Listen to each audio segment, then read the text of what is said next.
একটা bike maintain করা আর একটা বউ মেনটেন করা সমান কথা।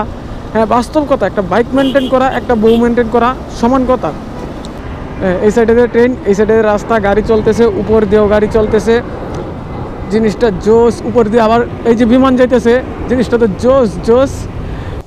আসলে আমার সাথে কি একটা কাহিনী হইতেছে জানেন, যে আমি যে সময় চিন্তা ভাবনা করি যে বাইকের একটু মোটিফাই করব বা বাইকের কোনো কিছু একটু এক্সট্রা মানে কিছু লাগানোর চিন্তা ভাবনা করব, একটা জিনিস বুঝলাম না, যতগুলা কাহিনী হয় সবগুলা কি আমার সাথেই হয়। দেখেন, আমার একটা ছোট অ্যাক্সিডেন্টে এটা ভাঙছিল, বেশ ভালো কথা। আমি চিন্তা ভাবনা করছিলাম যে এটা চেঞ্জ করে ফেলবো, মানে আরসিবির গ্রিপটা যেহেতু চেঞ্জ করে ফেলবো তাহলে পুরাটাই চেঞ্জ করে ফেলবো, ওই চিন্তা ভাবনা করছিলাম। মানে এটাই পুরাটাই চেঞ্জ করে নতুন লাগাবো। বাট কিছুদিন পর দেখেন এটা আর এটা দুইটা নাই, দুইটা একই রকম হয়ে গেছে। এটা অবশ্য ভাঙছে আমার দোষে, এটাও যদি আমার দোষে ভাঙে নাই, এটা ভাঙছে আমার দোষে। মানে এটা বলছিলাম তো, একটা অটুর কারণে ভাঙছে, আর এটা ভাঙছে আমার দোষে। কারণ আমি এক জায়গায় স্ট্যান্ড করতে গিয়ে আমি ভাবছি, মনে করেন এখান থেকে এই পর্যন্ত যাব, আমি ভাবছি যে স্ট্যান্ড তুলি নাই বা স্ট্যান্ড আছে, এই জন্য মানে স্ট্যান্ড করতে গিয়ে তারপরে বডিটা মানে বাইকটা আমি রাখতে পারিনি। আচ্ছা, চলেন বাইক রাইড করে করে কথা বলি। আর বাইকটা আজকে নিজে নিজে ওয়াশ করছি, আজকে গ্যারেজে ওয়াশ করি নাই, আজকে নিজে একটু ট্রাই করলাম ওয়াশ করার জন্য, এই জন্য একটু পরিষ্কার লাগতেছে। আর বিষয়টা হচ্ছে যে ওইটা ভাঙ্গার কারণটা হচ্ছে ওই যে সাইড স্ট্যান্ডে মনে করছি সাইড স্ট্যান্ড আছে, সেই জন্য মানে আমি ফুল বাইকের ভরটা স্ট্যান্ডের উপরে ছেড়ে দিছি, সেই জন্য আর আমি বাইকটা কন্ট্রোলে রাখতে পারিনি, সেই জন্য পরে গিয়ে ভেঙে গেছে। এখন মোটামুটি এটা আর এটা মিললে মানে হিসাব নিকাশ করে দেখলাম প্রায় আমার এই দুইটা লাগাইতে 10,000 টাকার মতো যাবে যদি আরসিবিরগুলা লাগাই। আর অরিজিনালগুলো তো আমার কাছে আছেই, যে অরিজিনালগুলো আছে ওইটি আমার কাছে আছে, ওইটিও লাগানো যাবে। তবে ভাই অরিজিনালগুলোটা আমার কাছে কেন জানি ভালো লাগে না অরিজিনালগুলো, সেই জন্য আর অরিজিনালগুলো লাগাবো না, আরসিবি চিন্তা ভাবনা করছি। আসলে আমার সাথে কি একটা কাহিনী হইতেছে জানেন, যে আমি যে সময় চিন্তা ভাবনা করি যে বাইকের একটু মোটিফাই করব বা বাইকের কোনো কিছু একটু এক্সট্রা মানে কিছু লাগানোর চিন্তা ভাবনা করব, মানে ওই সময়ই আমার সাথে একটা না একটা কাহিনী ঘটে। যেমন মনে করেন আমি বাইকের কিছু এক্সট্রা কিছু লাগাবো, ওই চিন্তা ভাবনা করে কিছু টাকা পয়সা জমাই। তারপরে এই যে এখন মনে করেন এইগুলা চলে গেল, এখন এই যে টাকাগুলো আমি জমাইছি ওই টাকাগুলো এই দুইটার পিছনে চলে যাবে। তবে ভাই চিন্তা ভাবনা করি যে বাইক হচ্ছে একটা শখের জিনিস, যেটা আমি শখে সবসময় ইউজ করি, শখে রাখি। সেই জিনিসটা যে একটু ভালো থাক, একটু সুন্দরভাবে সাজাতে পারি, সেই জন্য আমি এটার পিছনে একটু খরচ করি। কারণ একটা শান্তির বিষয় আছে, এটা দিয়ে আমি শান্তি পাই, সব কিছুই করতে পারি, ঘুরতে পারি, ফিরতে পারি। যেমন এই যে মনে করেন আজকে কোনো কাজ নাই, কোনো কিছু নাই, আজকে বের হয়ে গেছি মানে একটু রাইড করব, এই চিন্তা ভাবনা করে আজকে বের হয়ে গেলাম। আর অলরেডি বাজে 2:26, আজকে কোনো কাজের প্রোগ্রামও রাখি নাই ওইভাবে। এখন কথা হলো ভাই, বাইকটা যদি ভালোভাবে একটু সাজাইতে চাই, বাইকটা যদি একটু মানে নিজে একটু ডেভেলপ করতে চাই, ওই ডেভেলপটা আমি কেন জানি করতে পারি না। মানে আমার পিছনে একটা কথা আছে আমাদের গ্রামের ভাষায়, যে কারো চোখ লাগছে। হ্যাঁ, আমি এই বাইকটা কিনছি, কারো চোখ লাগছে, মানে একটার পর একটা ক্ষতি হয়েই যাচ্ছে। যেমন কিছুদিন আগে আমার এই বাইকের পিছনে প্রায় 20,000 টাকা খরচ হইলো। হ্যাঁ, এখন আবার এইগুলো লাগাইতে প্রায় 10,000 টাকা যাবে। এখন এদিকে চলতে পারতেছি, এইগুলা দিয়ে চলতে পারতেছি না যে তা না, কিন্তু এখানে একটা রিক্স আছে কি জানেন, আমি মনে করেন এই ক্লাস টান দিলাম, ক্লাস হইলো না, হাত পিছলা গেলো, আঙ্গুল এভাবে স্লিপ কাইটে গেলো, তাহলে কি হবে? মানে ক্লাস হলো না, একটা গাড়ির মধ্যে পিছন দিয়ে আমি লাগাই দিলাম, এটাও ব্রেক ধরতে গিয়ে আঙ্গুল পিছলা গেলো, তাহলে ওইটাও আমি মেরে দিতে পারি। বাট এই জিনিসটার জন্য এগুলা চেঞ্জ করা উচিত। আর আমি ছোটোবেলায় দেখছিলাম এগুলা ছাড়া মানে অনেকেই কীভাবে বাইক চালায়, মানে এগুলা ইচ্ছা করে ভেঙে ফেলতো, আমি দেখতাম। এখন কেউ দেখে মনে করবে যে দুইটা যেহেতু ভাঙা, যে আমি ইচ্ছা করে এই দুইটা ভেঙে ফেলছি, কিন্তু এই দুইটা তো কোনো দুর্ঘটনায় ভেঙে গেল, তাই না? সেই জন্য এখন চিন্তা করতেছি যে কি করব কি না করব। এখন এই দুইটা জিনিস তো ইমার্জেন্সি, যদি অন্য কিছু নাও করি এই দুইটা ইমার্জেন্সি চেঞ্জ করা লাগবে। তবে যেগুলো টাকা জমাইছি এগুলো টাকাগুলা দিয়েই এগুলো এখন চেঞ্জ করব। আর মোটিফাই বলতে একটু এক্সট্রা অ্যাক্সেসরিজ লাগানোর ইচ্ছা ছিল, ওই এক্সট্রা অ্যাক্সেসরিজগুলো আর লাগাতে পারবো না আর কি। তবে আরও কিছুদিন অপেক্ষা করে পরে লাগাতে হবে। আর অনেক দিন পরে কিন্তু আজকে রৌদ্র হচ্ছে, এই রৌদ্রটা অনেক জোস লাগতেছে, জোস। অনেক দিন পরে, মানে কয়দিন তো শীতে ঠান্ডায় কাঁপলাম, বাইক টাইক চালায়া, মানে শীতের মধ্যেই বাইক টাইক চালাইছি। আর আজকে মনে করে একটু রৌদ্র হচ্ছে, আজকে আমার কোনো কাজ নাই, যেহেতু রৌদ্র হচ্ছে এই জন্য কোনো কাজ নাই, এই জন্য আজকে বের হয়ে গেছি। এমনিও রাস্তাঘাট আজকে ফাঁকা, আর হচ্ছে আজকে ওই রকম কোনো দিন না, আজকে হচ্ছে ফ্রাইডে, আজকে হচ্ছে শুক্রবার, সেই জন্য আজকে রাস্তাঘাট ফাঁকা। আর মনে করেন আমার এই গ্লাভসটা চেঞ্জ করা লাগবে, মানে গ্লাভসটা এই যে অলরেডি নষ্ট হয়ে গেছে, নতুন গ্লাভস কিনতে হবে। বাবা রে বাবা, যে স্পিডে গাড়ি চলতেছে আর আমি মাঝখান দিয়ে যে স্লো চলতেছি, আমার পিছন থেকে যদি গাড়ি মাইরে দেয় আমি এক সাইডে যাই। বাবা রে বাবা, কী অবস্থা, এত স্পিডে গাড়ি চলে। অবশ্য ভিডিও করলে আমার একটু স্লোলি বাইক চালাইতে হয়, কারণ সব কিছু খেয়াল রাইকে চালাইতে হয়।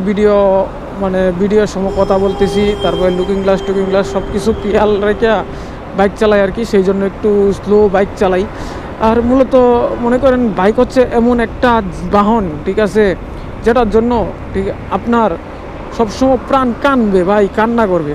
বাইক হচ্ছে এমন একটা বাহন, আপনি যদি নিজের টাকায়, ঠিক আছে, নিজের ইনকাম দিয়ে আপনি বাইকটা কিনেন, তাহলে ওইটার জন্য আপনার প্রাণ কানবে অবশ্যই। এটা একটা ক্ষতি হলে আপনার গায়ে বাঁধবে, যেমন আমার এইগুলা ক্ষতি হয়েছে, আমার গায়ে বাঁধতেছে। আজকে যদি এইগুলা ক্ষতি না হইতো, আমার এত টাকা যাইতো না। যেমন আমার 20,000 টাকা গেল, এখন যাবে 10,000, মোটামুটি বলতে পারেন যে 30,000 টাকা এক মাসের ভিতরে এই বাইকটার পিছনে। আসলে ভাই একটা কথা কি জানেন, কিছু মানুষে কথা বলে না যে একটা বাইক মেনটেন করা আর একটা বউ মেনটেন করা সমান কথা।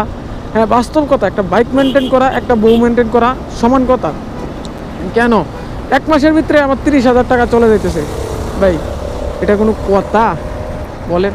তাহলে বাইক মেনটেন করা বউ মেনটেন করা সমান। আমার মনে হয় কি জানেন, বাইক মেনটেন করা বউ মেনটেন করা মানে অনেক তফাৎ। বউয়ের থেকে বাইক মেনটেন করার মধ্যে খরচ বেশি, আমার কাছে এখন এইটা মনে হইতেছে। জিনিস দেখছেন ওই সাইডে যে রেল লাইন যাইতেছে, ট্রেন, এই ট্রেনের উপরে কীভাবে শুয়ে আছে না ধরিয়া, ভাই ওটা কীভাবে পারে, মানে ঘুমাইতেছে ও। এই সাইডে যে ট্রেন, এই সাইডে রাস্তা, গাড়ি চলতেছে, উপর দিয়েও গাড়ি চলতেছে, জিনিসটা জোস। উপর দিয়ে আবার এই যে বিমান যাইতেছে, জিনিসটা তো জোস জোস, মানে সব একসাথে দেখতে পারবেন এইখানে। মানে এই না একটা জিনিস শর্ট আছে, যেটা হচ্ছে জলের জিনিস, সব আছে উপর দিয়ে জিনিস আছে, রাস্তায় জল, স্থল, আর হচ্ছে কি আরেকটা কি বলে আমি ভুলে গেছি, মানে সব কিছু মিক্স আছে ওই জিনিসটার মধ্যে। তবে আজকে রাস্তাঘাট ফাঁকার কারণ হচ্ছে ফ্রাইডে, সেই জন্য আজকে রাস্তাঘাট ফাঁকা। আর এই জিনিসটা আর কি যে ভাই আমি পারি না, আমার সামর্থ্যে কুলায় না। যদি কোনো দিন সামর্থ্যে কুলায়, আমি আগের ভিডিওতেও বলছি, এখনও বলতেছি, যদি কোনো দিন সামর্থ্যে কুলায় তাহলে একটা কিনবো, কিনে আমি চালানোর চেষ্টা করব, বা একটা বা যেটাই করি যে আমি বাইক কিনবো এক্সট্রা, মানে আমার ইচ্ছা আছে আমি আরেকটা বাইক নিয়ে চালানোর চিন্তা ভাবনা করার ইচ্ছা আছে। তবে জানি না ওইটা কোনো দিন হবে কি না। তবে আমার যত কষ্টই হোক ভাই, আমার লাইফে আমার বাইক কিনতে হবে, বাইক কিনে চালাতে হবে, ওটা হচ্ছে আমার মূল কথা। আমার যত কষ্টই হোক, আমার মূল টার্গেটেই এটা। আমি যেমন মনে করেন বাইক অ্যাক্সিডেন্ট করছি 3-4 বার, বিশ্বাস করবেন না, আমি 3-4 বার, কিন্তু এই বাইক চালানোটা আমি এখনও ছাড়ি নাই, এখনও বাইক চালানোটা আমি ধরে রাখছি। আমি একবার বড় ধরনের অ্যাক্সিডেন্ট করছি, মৃত্যুর হাত থেকে বেঁচে আসছি, মানে এমনভাবে অ্যাক্সিডেন্ট করলে আমি বাসের চাকার নিচে চলে যাই সেই সময়। মানে এরপরেও আমি বাইক চালানো ছাড়ি নাই, এরপরেও আমার বাইকের প্রতি নেশাটা রয়ে গেছে। আসলে একটা কি জানেন, যার বাইকের প্রতি একবার নেশা হয়েছে না, ও কোনোদিন বাইকের নেশা ছাড়তে পারবে না, ও জীবনেও বাইকের নেশা ছাড়তে পারবে না। যেমন আমারটাই ধরেন না, আমি মৃত্যুর হাত থেকে বাইচে আসছি, এরপরেও আমার বাইকের নেশাটা যায় নাই, আমার বাইকের নেশা এখনও রয়ে গেছে। আমি চিন্তা ভাবনা করছি বাইক আরেকটা নিব, তবে এখন না।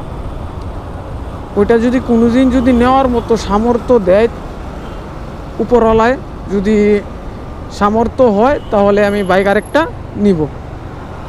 তবে আমি অলরেডি রেডিসন হোটেলের সামনে চলে আসছি, এদিক থেকে ইউটার্ন লয়ে এলে ওইদিকে যাব না। তবে যেহেতু আজকে ফ্রাইডে, চলেন একটু 300 ফিট যাওয়া যাক, আর বাসার দিকে চলে যাব। বের হয়েছি এমনি শুধু শুধু, কোনো কাজ নাই, একটু ঘুরতে বের হয়েছি, আপনাদের সাথে একটু ভিডিও শেয়ার করার জন্য বের হয়েছি, এই জন্য আর কি আজকে বের হয়েছি। আজকে কোনো কাজ টাজ নাই, আজকে কাজ এটাই, আপনাদের সাথে কথা বলবো আর কিছু কিছু দুঃখ প্রকাশ করব।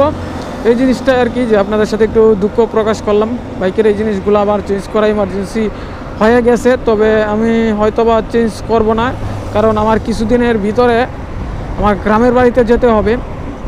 জানি না ওই গ্রামের বাড়ির ভিডিওটা আমি করতে পারবো কি না, হয়তোবা গ্রামের বাড়িতে গেলে আমার রাত্রবেলা যেতে হবে, আমি দিনের বেলা যেতে পারবো না, কারণ আমার যেদিন গ্রামের বাড়িতে যাওয়ার ডেট আছে ওই দিন আমার দিনের বেলা কিছু কাজ আছে। মূলত এই বাইকটার উপরে অনেক প্রেশার পড়বে ওই দিন। এখন কথা হচ্ছে, এই বাইকটা নিয়ে ভাই আমি যে প্রেশার দিতেছি, আমি জানি না এই বাইকটা আমার কাছে কতদিন সার্ভিস দিবে। মানে প্রতিদিন বললাম না 100 কিলো প্লাস চালানো হইতেছে প্রতিটা দিন। যেমন আজকে বেশি একটা চালানো হইতেছে না, কারণ আজকে আমি জাস্ট খালি অল্প একটু চালায়া বাসা থেকে বের হয়ে আসছি।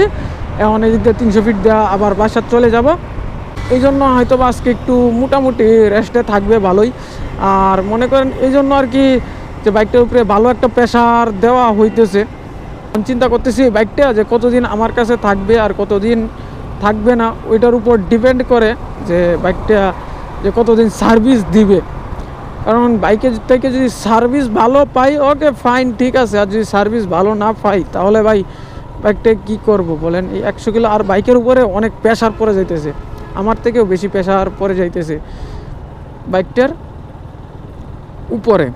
সেই জন্য হয়তো বা সার্ভিস কেমন দিবে আমি জানি না। মাঝে মাঝে মনে হয়, মানে বেশি কিলো চালানোর পর মনে হয় যে বাইকটা একটু ল্যাগ করতেছে, বাইকটা সার্ভিস কম দিতেছে, তবে জানি না কি হয়।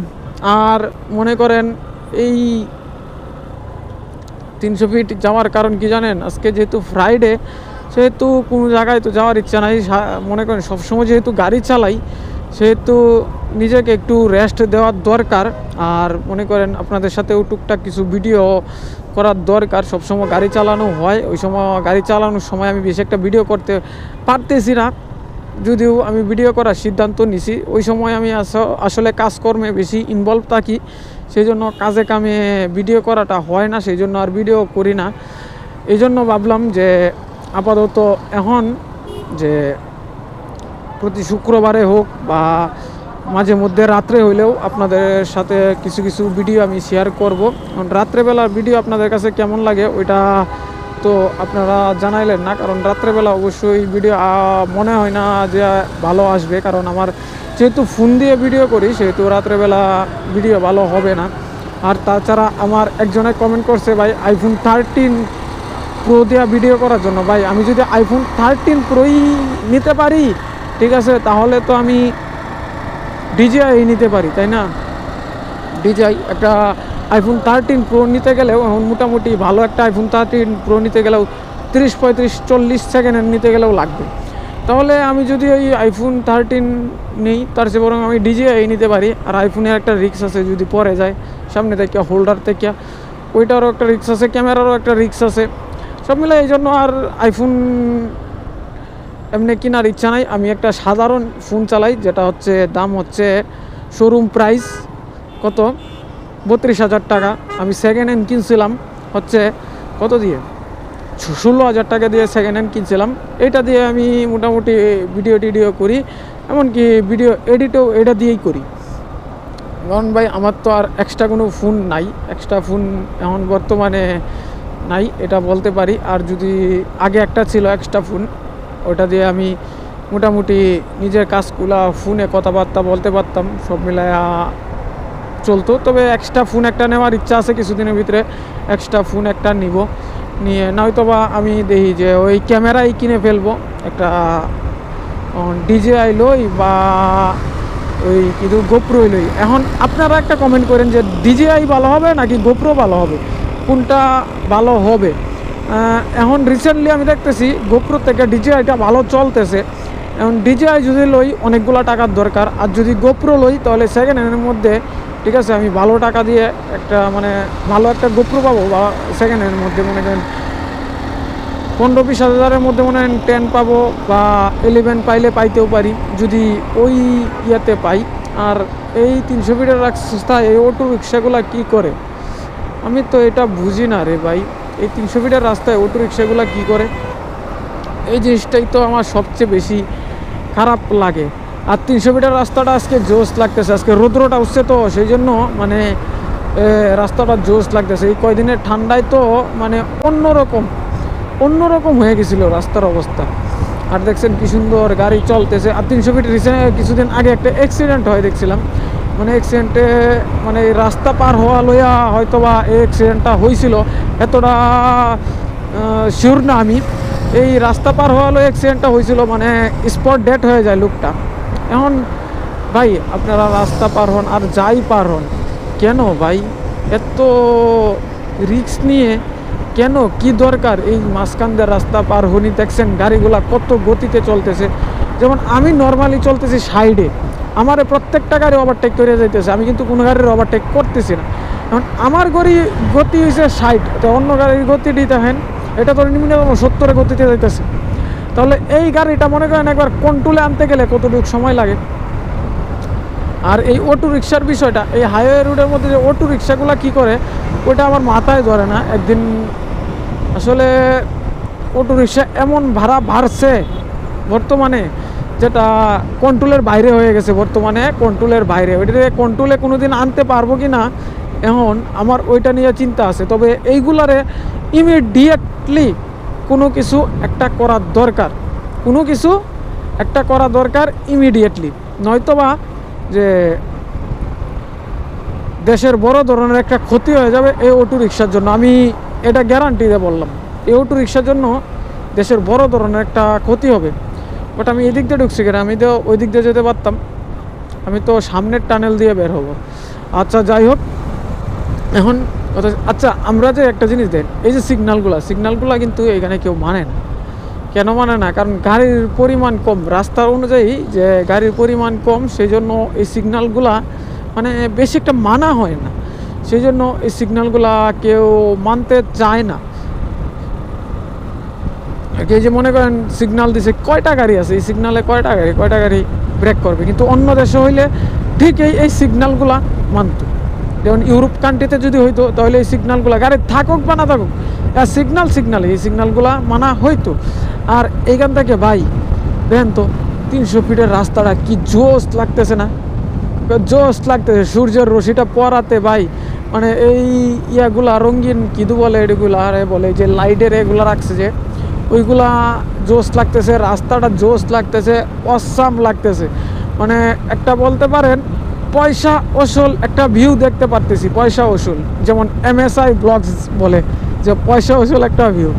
আসলে আমি ওনার ব্লগ দিই, MSI ব্লগস, মানে রানা ভাই, ওনারে আমি ভালো, মানে ওনার ডেলি ব্লগগুলোই আমি দেখতেছি, উনি একজন ভালো ব্লগার, আমি ওইটা সাজেস্ট করি, উনি একজন ভালো ব্লগার, সেই জন্য ওনার ভিডিওগুলো আমার ভালো লাগে। উনি বাইক রিলেটেড অনেক ভিডিও দেয়, আর উনার কাছ থেকেই দেইকা আমি এই জিক্সার বাইকটা লই। যে সময় উনি জিক্সার চালাইতো ওইটার উপর ভিত্তি করেই আমি ওই জিক্সার বাইকটা নেই। এখন এই জিক্সার বাইকটা এখনও চালাইতেছি, দেখি। অলরেডি তো আমি জিক্সার বাইক নেওয়া হয়ে গেছে 2 বছর হয়েছে, এটা 1 বছর আগে চালাইছিলাম যেটা মনোটন, ওইটা 1 বছর। এখনও জিক্সার বাইক থেকে এখনও সরি নাই। তবে হয়তোবা যদি কোনো দিন বললাম না যে কিনতে পারি, হয়তোবা জিক্সার বাইক থেকে সরতেও পারি, কারণ আমি জিক্সার বাইক যেমন এটা দিছি 2 লাখ প্লাস দিয়ে কিনছি সেকেন্ড হ্যান্ড। হয়তোবা আমি যদি জিক্সার বাইক চেঞ্জ করি তাহলে মনে করেন অন্য কিছু নিব, ইচ্ছা আছে, জানি না। তবে আগের ভিডিওতেও বলছি, আর বলতে চাই না যে আরেকবার কি বাইক নেওয়ার ইচ্ছা আছে। তবে ভাই যদি নেই, স্পোর্টস বাইক নেওয়ার ইচ্ছা আছে, এটা শিওর। আমি আরেকবার নিলে স্পোর্টস বাইক নিব। তবে ভাই রাস্তার ভিউটা অনেক সুন্দর লাগতেছে। এই ভিউটা ভাই টাকা দিয়েও কিনা পাওয়া যাবে না, টাকা দিয়েও কিনে পাওয়া যাবে না ভাই, এবারে বাস্তব কথা। এই ভিউ আপনি টাকা দিয়েও কিনে পাবেন না। তবে ভাই আসলাম, ভিডিও করলাম, আর জানি না কপালে কি আছে।